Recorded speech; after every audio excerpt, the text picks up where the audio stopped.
Hello everyone, and welcome back to the channel. Now, I know what you're thinking, another video about Africa? Is it going to be about lions or maybe a nice safari? And to that I say yes, a safari into the wild, untamed jungles of politics. Because today we're diving deep into a topic that's as complex and, let's be honest, as depressing as it gets.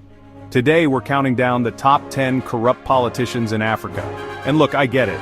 Talking about corruption in Africa can feel like a cliché, like something out of an old, dusty movie. But this isn't about stereotypes. It's about accountability. It's about understanding how power, when left unchecked, can be used not to build a nation, but to build a personal bank account. Corruption has plagued many nations around the world, let's be clear on that. It's not a uniquely African problem, but the scale and the sheer audacity of some of the leaders on this continent have left scars that are felt generations later. These aren't just stories about missing money, they're stories about missing hospitals, crumbling schools, and dreams deferred for millions of people. Corruption has plagued many nations, but these names stand out. They became masters of a system that was supposed to serve the people but ended up serving only them and their inner circle. It's a story that's both infuriating and heartbreaking. So buckle up. We're going to look at the figures, the scandals, and the legacies of leaders who, in many ways, defined an era of governance for their countries. This isn't just a list, it's a journey into the heart of power and greed. We'll explore how they did it, what they took, and the devastating impact it had on the very people they swore to protect. It's a heavy topic, I know, but it's one we need to talk about. So, let's get into it. Kicking off our list at number 10 is a man often called the father of his nation, Félix Houphouët-Boigny of Côte d'Ivoire. Now this one is complicated because for many years he was seen as a stabilizing force in West Africa, a wise elder statesman. He led his country to independence and for a while presided over something called the Ivorian Miracle, an economic boom fueled by coffee and cocoa exports. It seemed like the perfect post-colonial success story.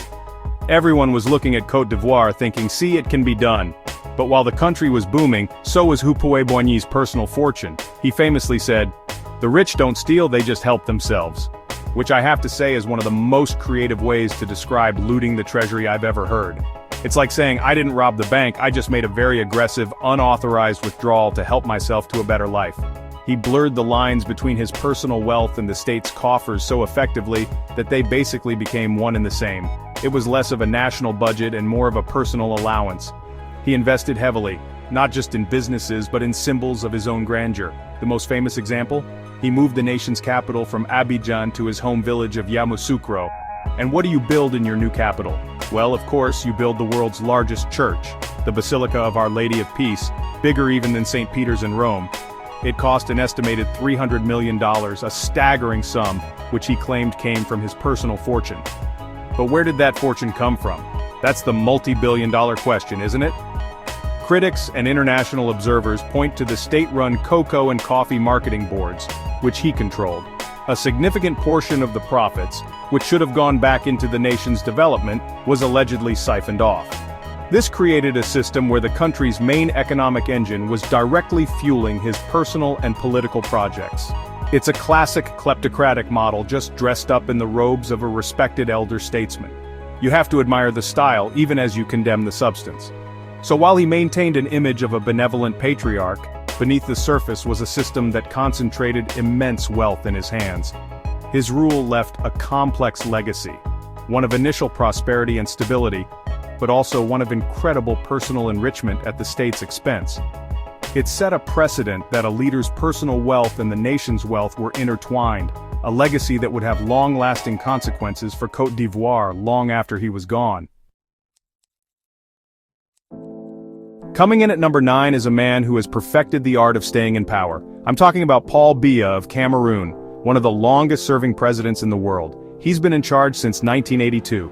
To put that in perspective, when he came to power, the first CD player had just been sold, the internet as we know it didn't exist, and I was still, well, let's just say I was very, very young. He's seen generations come and go, all from the presidential palace.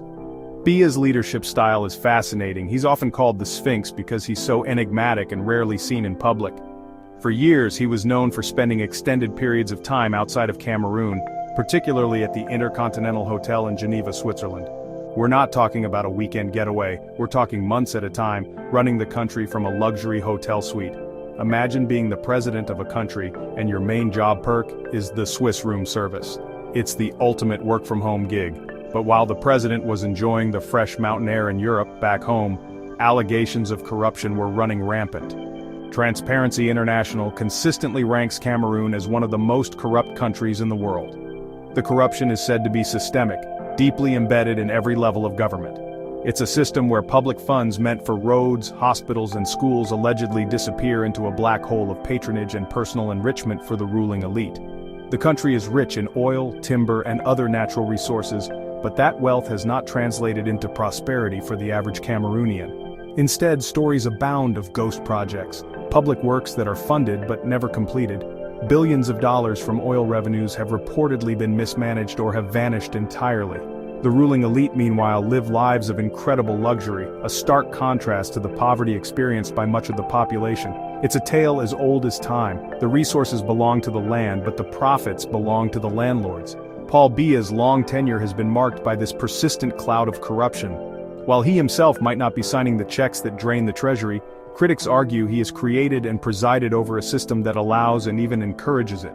His long absences and detached style of governance have created a vacuum filled by officials who exploit their positions for personal gain. It's a legacy of stagnation, where the country's immense potential is squandered year after year under a leader who seems more interested in his own survival than in the nation's progress. At number 8, we have a leader whose reign was as bizarre as it was brutal. Yahya Jammeh of the Gambia. Jammeh seized power in a military coup in 1994, and for 22 years he ruled the tiny West African nation with an iron fist and a flair for the dramatic. This wasn't your typical boring dictator. Oh no, Jammeh was a showman. He claimed to have the herbal cure for AIDS, which, spoiler alert, he did not, and insisted on being called His Excellency Sheikh Professor Al-Haji Dr. Yahya Abdul Aziz Jamus Junkung Jammeh. Try saying that 5 times fast.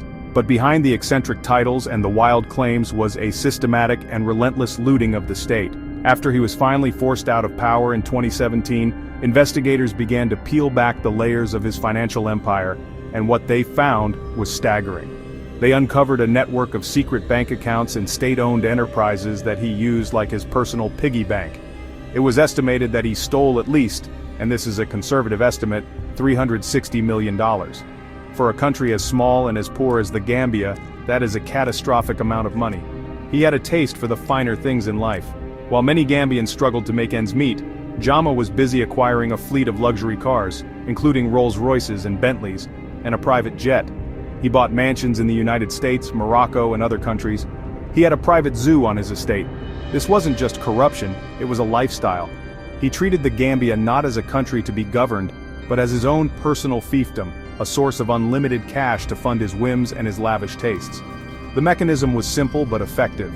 He would directly order the central bank to withdraw huge sums of cash with no explanation. He controlled state monopolies like the National Telecommunications Company, GAMTEL, and siphoned off their revenues. He used the state to secure loans that were then funneled into his personal accounts.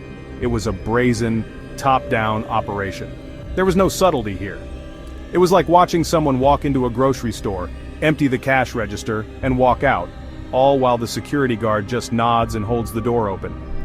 When he finally fled the country after refusing to accept his election defeat, he reportedly tried to make one last withdrawal, taking his fleet of luxury cars with him on a cargo plane. Yahya Jammeh's legacy is one of fear, absurdity, and breathtaking greed. He left the Gambia economically devastated, a stark reminder of how a charismatic and ruthless leader can exploit a nation's resources for nothing more than personal vanity and enrichment, leaving the people to pick up the pieces. Our number 7 spot goes to a man who ruled Egypt for 3 decades, a modern-day pharaoh if you will, Hosni Mubarak. When he was forced from power during the Arab Spring in 2011, it wasn't just a political revolution, it was the start of a massive financial investigation. For 30 years, Mubarak, his family, and his inner circle had allegedly woven themselves into the very fabric of the Egyptian economy, creating a system where political power and personal wealth were one and the same. The estimates of the Mubarak family's fortune vary wildly, with some reports going as high as $70 billion. Now, whether that number is accurate is up for debate, but what isn't debatable is that they became incredibly wealthy during his time in office. How does a former Air Force commander amass that kind of fortune on a president's salary? Well, it helps when you and your sons have your hands in almost every major business deal happening in the country. It was the ultimate family business. The system they allegedly operated was a sophisticated form of crony capitalism. If you were a foreign company that wanted to do business in Egypt, or a local entrepreneur looking to start a major project, you often needed a partner. And surprise, surprise, the best partners to have were often companies linked to Mubarak's sons, Gamal and Allah. This gave them a cut of everything from telecommunications to construction to tourism. It wasn't just about taking bribes, it was about owning a piece of the entire economic pie. After his ouster, Mubarak and his sons faced a series of corruption trials. One of the most famous cases involved the embezzlement of over $14 million in state funds allocated for the maintenance of presidential palaces. Instead of fixing the leaky roofs at the government house, the money was allegedly used to upgrade their private villas. It's the political equivalent of using your company credit card to renovate your kitchen. It's bold, you have to give them that. Hosni Mubarak's rule created a system where economic opportunity was not based on merit or innovation, but on proximity to power. It fostered resentment and a sense of deep injustice among ordinary Egyptians who felt locked out of their own country's economy. The wealth wasn't trickling down, it was being hoovered up.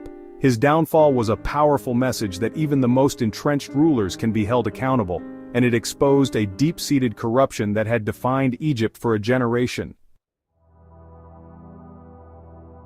Halfway through our list at number 6, we have the man who literally defined the term kleptocracy.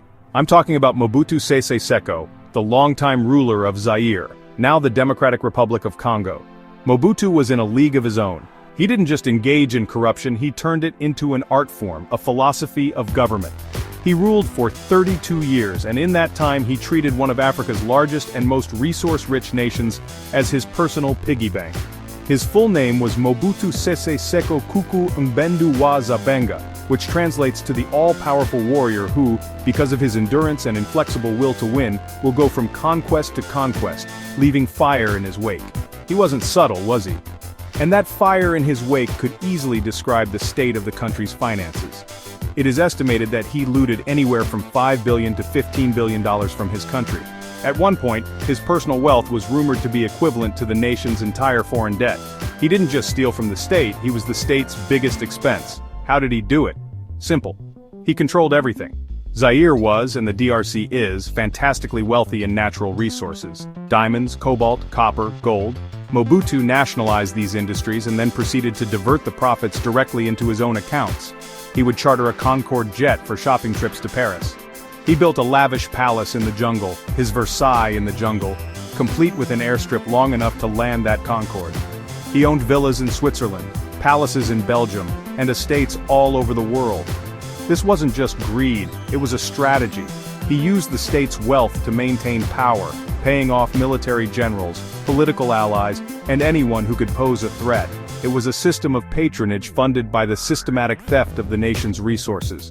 While he and his cronies lived in unimaginable luxury, the country's infrastructure crumbled. Roads, hospitals, and schools fell into disrepair. The Congolese people, living on top of some of the world's most valuable minerals, remained among the poorest on the planet. Mobutu's rule is the ultimate cautionary tale. It shows what happens when one man has absolute power and zero accountability. He famously told his people, if you want to steal, steal a little cleverly, in a nice way. Only if you steal so much as to become rich overnight, you will be caught. He, of course, did not follow his own advice. He stole so much that he became a global symbol of corruption, leaving behind a legacy of economic ruin and political instability that the DRC is still struggling to overcome today. Cracking our top 5 is a man whose presidency was so engulfed in scandal that it felt like a new episode of a political drama was dropping every single week. I'm talking about South Africa's former president, Jacob Zuma. Now, Zuma's story is different from some of the old-school dictators on this list. He came to power in a modern, vibrant democracy, but his time in office from 2009 to 2018 became synonymous with a term that still haunts South Africa today: state capture. State capture is a fancy way of saying that private interests had systematically corrupted the state. At the center of these allegations were the Gupta brothers, a wealthy business family who had an unusually close relationship with Zuma and his family. The accusation was that the Guptas were influencing political appointments, from cabinet ministers to the heads of state-owned enterprises, all to benefit their own business empire. It was like they had a backdoor key to the government, and they were using it to redecorate the whole house to their liking. The scandals were relentless. There was the infamous Nkandla controversy, where millions of dollars in state funds were used for security upgrades to Zuma's private rural homestead. These upgrades somehow included a swimming pool, which was called a fire pool, a cattle enclosure, and an amphitheater. I don't know about you, but my home security system is just a doorbell camera, not an entire entertainment complex. It became a national joke, but it symbolized the brazen misuse of public money for personal gain. Then, there were the arms deal allegations that haunted him for years, accusations of bribery and corruption dating back to before his presidency. There were countless court battles, cabinet reshuffles that seemed to benefit his allies, and a constant stream of revelations from whistleblowers and journalists. Through it all, Zuma maintained his innocence, often laughing off the accusations and surviving multiple no-confidence votes in parliament. He earned the nickname the Teflon president because for the longest time, nothing seemed to stick. Ultimately, the pressure became too much. The weight of the state capture allegations, documented in a damning report by the public protector, led his own party, the ANC, to recall him from office. Jacob Zuma's presidency is a stark reminder that corruption can flourish even in a democratic system. It's a story of how personal loyalties and private interests can hijack the state, eroding public trust and undermining the very institutions that are meant to protect it. The fallout from his era is still being felt in South Africa today. At number 4, we have a man who ruled Sudan for 30 years with an iron fist only to see his empire crumble around him, Omar al-Bashir. Bashir came to power in a 1989 military coup and established a regime that was not only authoritarian but also internationally isolated. He is, perhaps, most infamous for being the first sitting head of state to be indicted by the International Criminal Court for genocide, war crimes, and crimes against humanity in Darfur. But alongside these horrific accusations, his regime was also accused of being deeply corrupt. For decades, Sudan's economy, particularly its oil wealth, was controlled by a small circle of military and political elites loyal to Bashir. While the country faced crippling economic sanctions and internal conflicts, this inner circle allegedly enriched themselves, siphoning off state revenues and controlling key sectors of the economy. The wealth of the nation was treated as the spoils of war. When Bashir was finally overthrown by a popular uprising in 2019, the new authorities raided his residence. And what did they find? They found suitcases.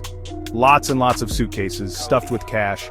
We're talking over $130 million in euros, US dollars, and Sudanese pounds just sitting there.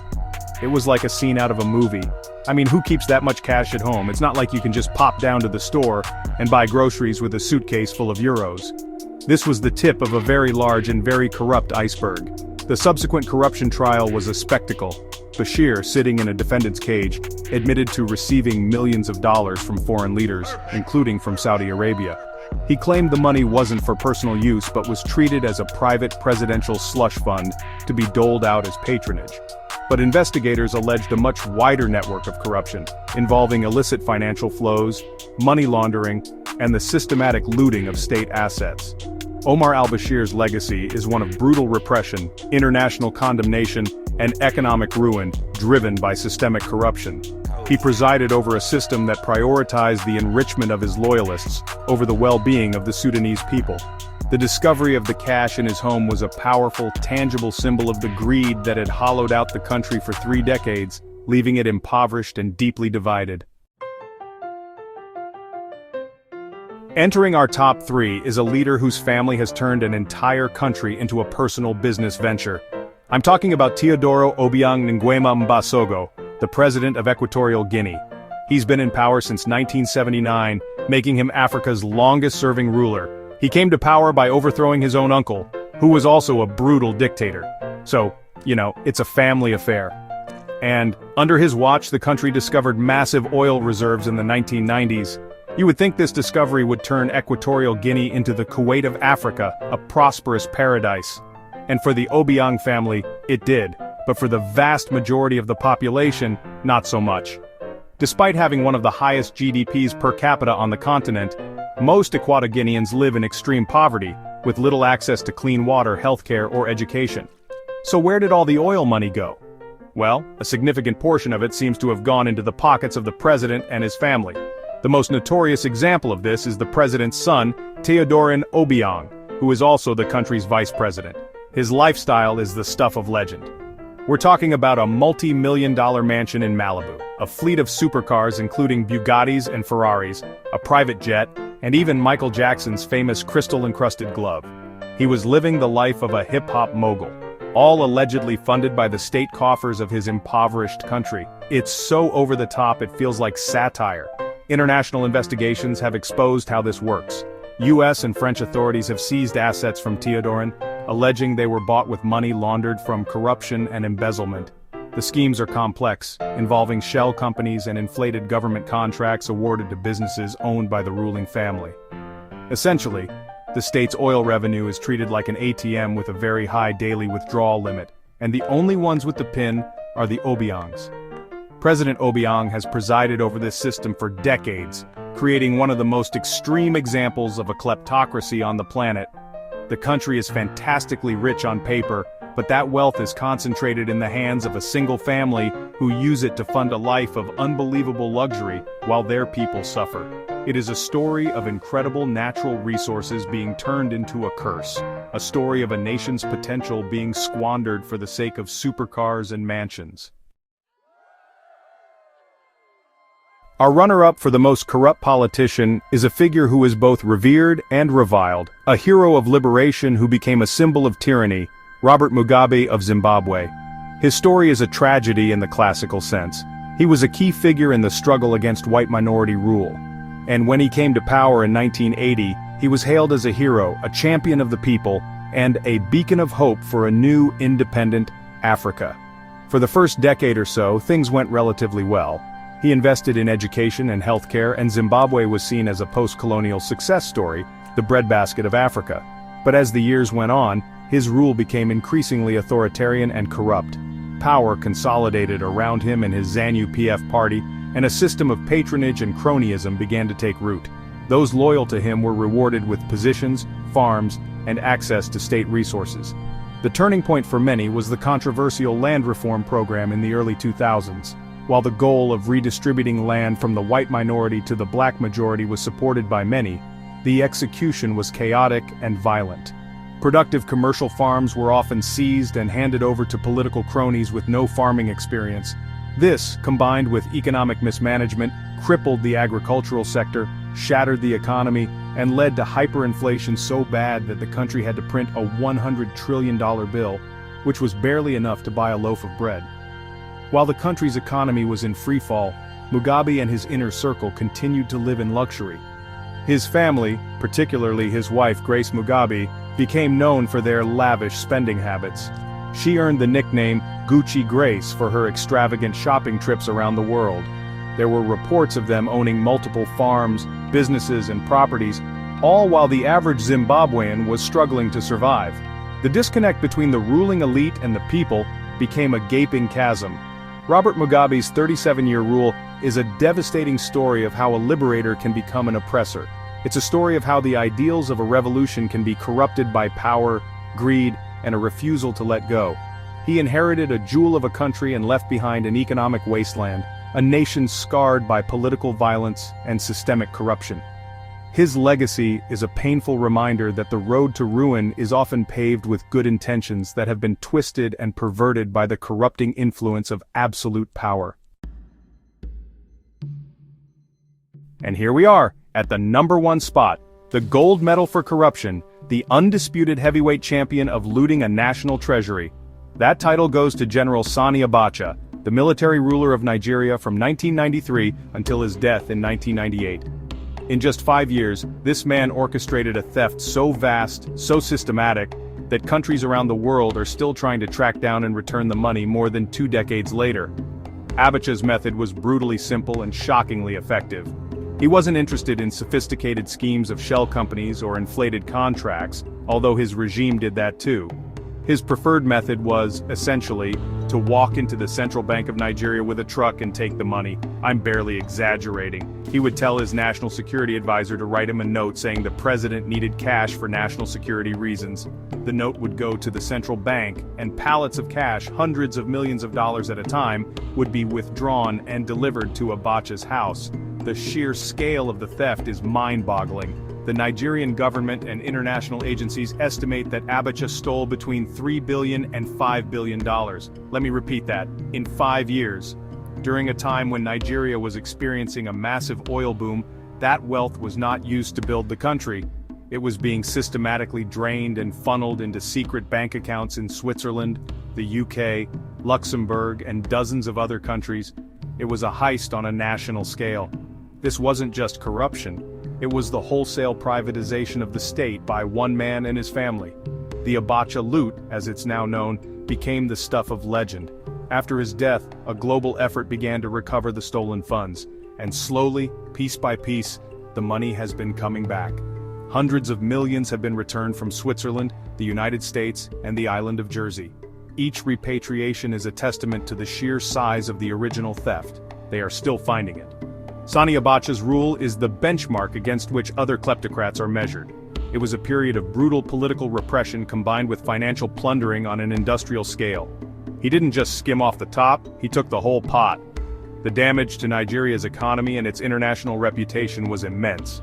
His name is forever synonymous with military dictatorship and corruption at its most raw and audacious, making him without a doubt our #1 most corrupt African politician. So there you have it. From the jungle palaces of Mobutu to the Swiss bank accounts of Abacha, we've journeyed through a hall of fame that no one wants to be in. These leaders have left a lasting impact on their countries, often for the worse. Their stories are a powerful and painful reminder of what happens when leadership fails, when service to the nation is replaced by service to self. The billions of dollars they looted represent more than just numbers on a ledger. They represent stolen futures, hospitals that were never built, schools that crumbled, and generations of people denied the opportunity to reach their full potential. But it's crucial to remember that this is not the full story of Africa. For every corrupt leader, there are millions of hardworking, honest people. There are brave journalists, activists, and whistleblowers who risk their lives to expose this very corruption. The story of the continent is also one of incredible resilience, innovation, and a constant, unwavering struggle for better governance and a brighter future. These exposés are not meant to shame a continent, but to hold power accountable wherever it may be. The fight against corruption is a global one, and it's a fight for the soul of these nations. Thank you for sticking with us through this heavy but important topic. What do you think? Did we get the order right? Let us know in the comments if we missed anyone, and don't forget to subscribe for more exposés. Your engagement helps us continue to shed light on these critical issues. Stay informed, stay engaged, and we'll see you in the next video.